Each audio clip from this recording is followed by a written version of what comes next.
Здравствуйте, меня зовут Кондратьева Галина Александровна, я детский кардиолог. Фраза «у вашего ребенка шум в сердце» заставляет замереть от страха любого родителя. Я вас хочу сразу успокоить, это не всегда опасно. Сегодня мы с вами разберемся, что значит и когда действительно нужно волноваться. Представьте себе водопроводную трубу. Если вода течет по ней абсолютно прямо и бесшумно, вы ничего не слышите.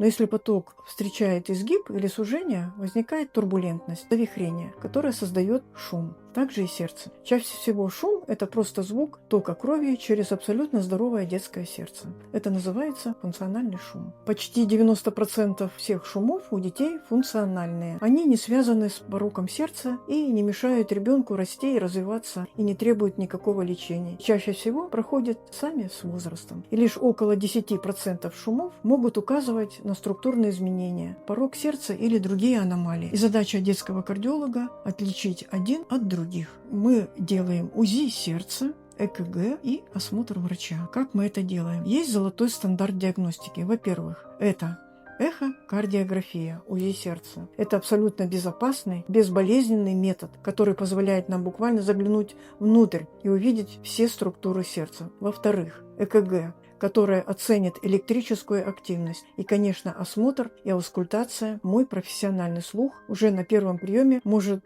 многое сказать о характере шума. Когда нужно обратиться к кардиологу без промедления? Если, кроме шума, вы видите, что у ребенка синеет носогубный треугольник, он быстро устает при кормлении или играх, у него бывает одышка или головокружение, он плохо прибавляет в весе. Если этих симптомов нет, скорее всего, волноваться ни о чем не надо. Но показаться специалисту для полного спокойствия обязательно. Спокойствие родителей – залог здоровья ребенка. Не оставайтесь наедине со своими страхами. Современная диагностика позволяет дать точный ответ и снять все тревоги уже на первом приеме. Запишитесь на консультацию в поликлинику «Профессионал», проведем УЗИ сердца, сделаем электрокардиограмму и подробно все объясним. Подарите себе и своему ребенку уверенность в его здоровом будущем.